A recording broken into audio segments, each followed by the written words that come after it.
So you liked singing the doxology. All right, let's just have a little vote here. How many people really liked singing that doxology? Oh, my.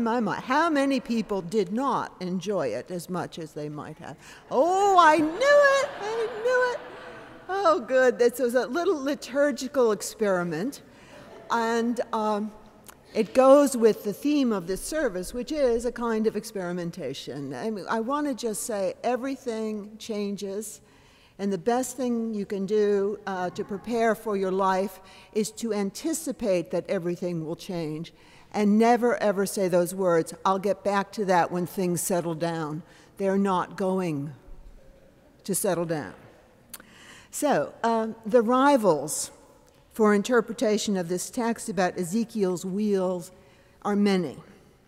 One interpretation is that Ezekiel saw the enemies of Israel all around him and embodied their coalition in these bizarre faces and figures and lights and wings that almost touched, as though when the wings tried to touch each other, that was the organization of the geographical enemies about to find each other.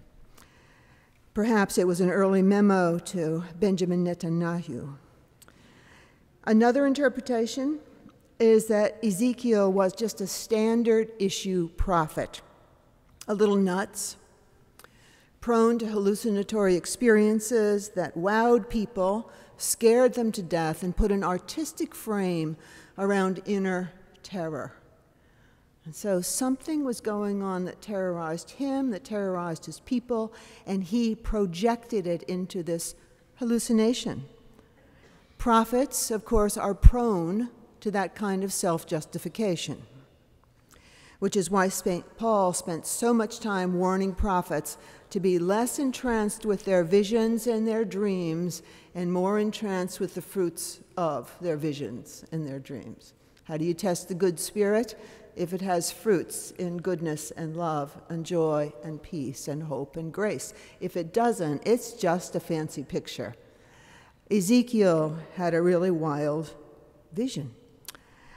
A third, of course, is much simpler, and it would be like what happened to the apostles at Pentecost. Maybe he was just drunk or stoned out of his mind, as the disciples were accused of being drunk when they were visited by the Spirit. And a fourth, of course, is that the vision of Ezekiel's wild and crazy wheel was the first instance of a flying saucer.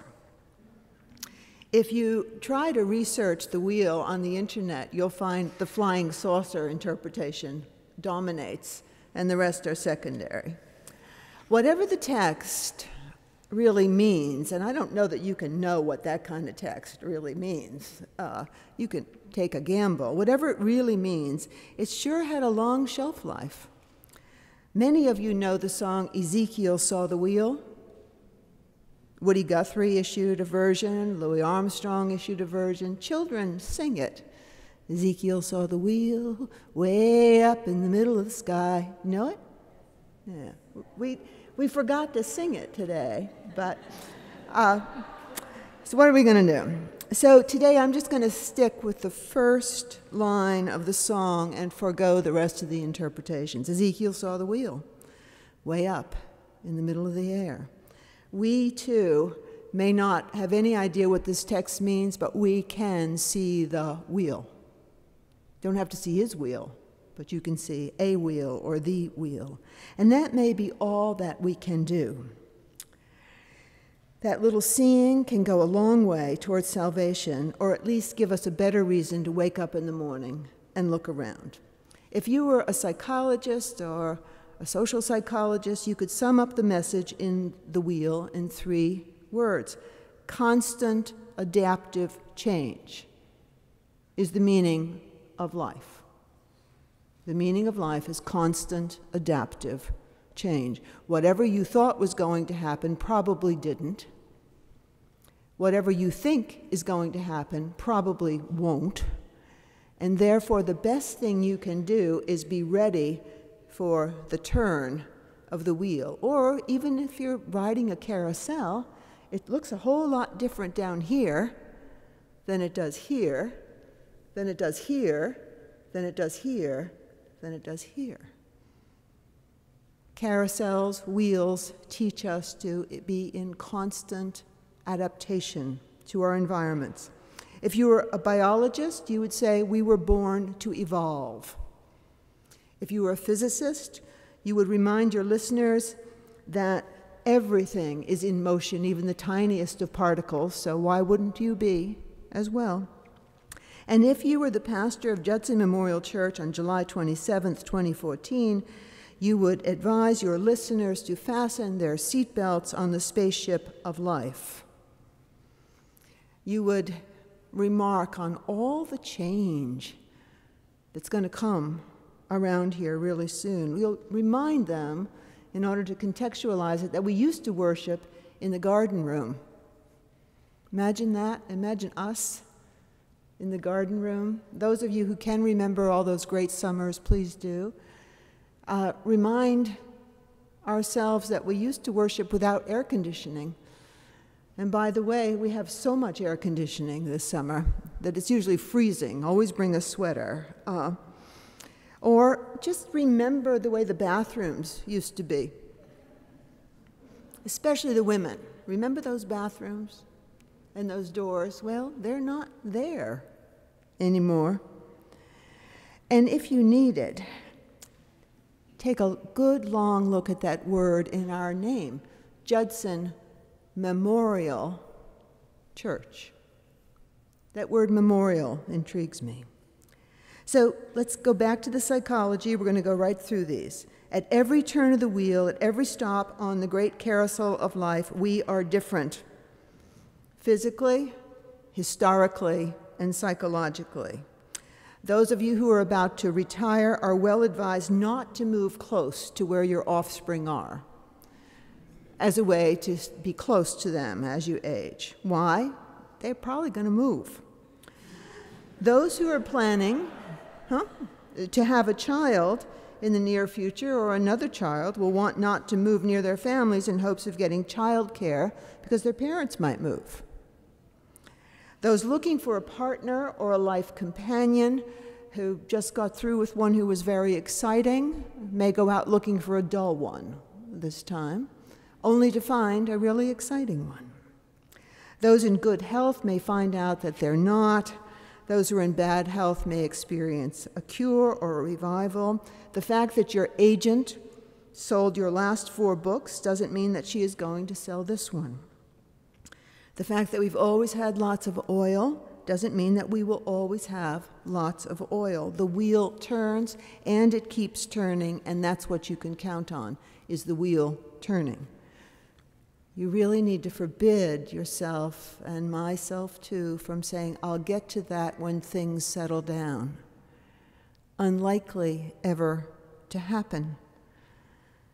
They never have, and they never will. There is no way to stop the wheel and stay alive. So we lost the garden room, we replaced the bathrooms. We are now in motion again as the extraordinary chapter of Michael Ellick's ministry with us comes to an end. We've had 7 great years. There's going to be plenty of time to give him farewells. This is not goodbye. This is preaching to the point of the wheel turning. There will be lots of time for more things to be said. But for now, please recognize that things are not going to settle down here for a while. The era of the Michael Ellickization of Judson Memorial Church is about to come to an end, and we're going to have to jump on that wheel and as he jumps on his wheel and Yesterday, many of you were here for Carl Garland's memorial service. We repeated the score on purpose. It's going to be different around here with Carl gone. You know, people say that one theory of the wheel is when somebody leaves the circle, the circle rearranges itself, and people take up different roles in different places.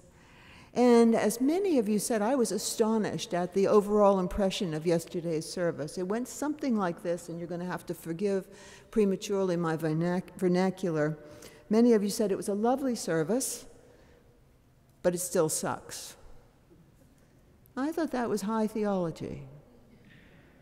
That it was a lovely service, that we can ritualize change, but it's still no good. When we become people who join Ezekiel in the turning of the wheel way up in the middle of the air, we don't have to like the wheel we see. But to refuse to see the wheel memorializes your experience in a way that will finally hurt you. I was at a delightful retreat center in Santa Barbara last week. Casa Maria is its name.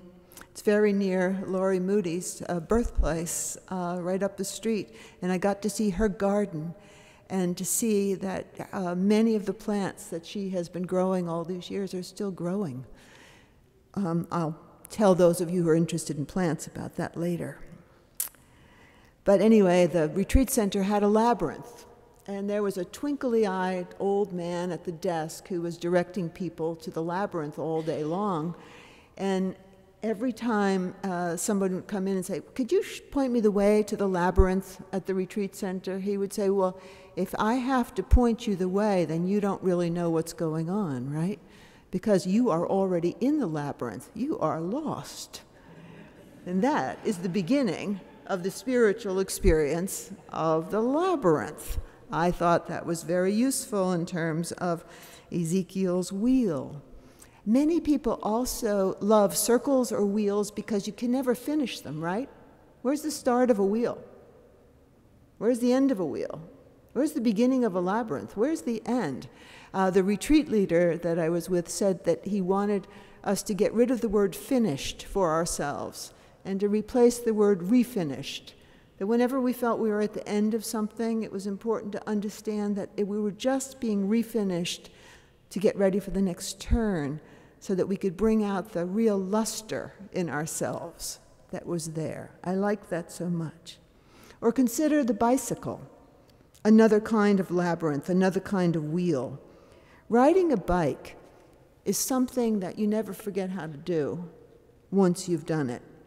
And my friend Pat DeYoung at First Church Berkeley, where I worshiped last week, had just come back from a bicycle trip with her husband. And they wanted to do something that they didn't think they could do. So it was one of these 32 miles a day bike trips. And they hadn't been on a bicycle for a long time. The first day, they managed to do it, ride the bicycle for 32 miles. And when they woke up in the morning, they realized they still had their helmets on. They were so tired at the end of it that they fell down flat on their backs, and there they were. But they made it 32 miles, and the next day, and the next day. And she spoke about how riding a bicycle is figuring out how to get the power right, the pedal, and the balance right, so you don't fall off. And that she had thought that she could never learn anything new about a bicycle, but in fact, on that trip, she learned how many ways you can cycle differently. Or back to the evolutionary notion that it matters here. There's a woman named Monica Shapiro, a scientist, who is bringing back extinct species. She calls her work de-extinction. It's remarkable. And when she was interviewed, they said, well, why would you do that? And she said, I think it's a real mistake. We shouldn't do it. Because if a species gets extinct, it got extinct for a reason. So let me enter the question of the memorial in our name here. Judson Memorial Church, if it over-remembers its past or any stage in its history, will become a sterile memorial. I know that we are deeply conservative here, that we've had the same idea about ourselves for all our years, that we are people who innovate and who relate to the community. Well, how conservative, isn't it odd that we're so patterned to innovate, almost like our custom and our tradition is innovation. That's good enough, but what if we had to be something different or do something different? Could we?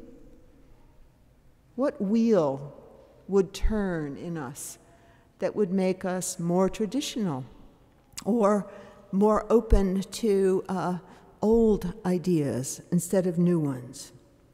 I hope you've read a critic at large, Adam Gopnik, it's called Stones and Bones in the New Yorker.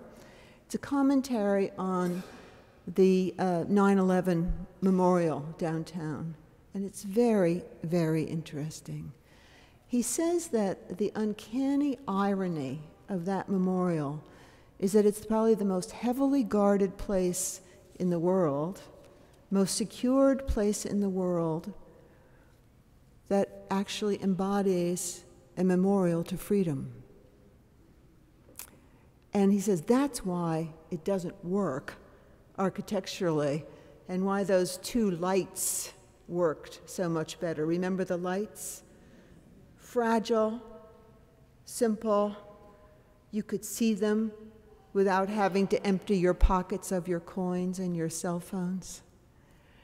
He also argues that Maya Lin's Vietnam Memorial became one of the best memorials of all time because people brought bottles of Jack Daniels or memos from the war or toy soldiers and put them down next to the person they had arrived to remember. They personalized the memorial. Or the chairs that were memorialized after the Oklahoma City bombing. Remember that? Of course, in Oklahoma City, like here, they fought over how to memorialize it. And they came up with the idea of chairs representing the dead and small chairs for the children that people could touch and sit on. Gopnik really is on to something here about what makes a memorial good.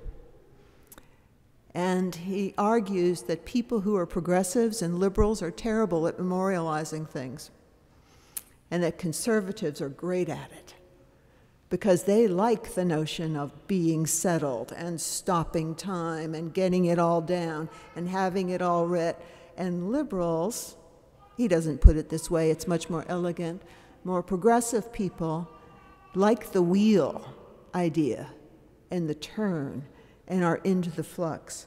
I don't want to get into a fight about memorials or about conservatives and liberals, that's for sure. But I do want to recommend the wheel way of life. That we get on it, that we participate in it, that we don't have to like every place along the way. I'm running as candidate for the most bereft person that Michael is leaving us. And you can enter the competition if you want. But I also know that healthy organizations change, grow, mix it up, evolve, adapt, manage to live after a beloved is gone. And that's what we need to do. And if we do it with Ezekiel's wild and crazy vision in our eyes, it'll be a lot more fun than if we set up some kind of concrete pillar to anything. Thank you, Judson Memorial Church. Amen.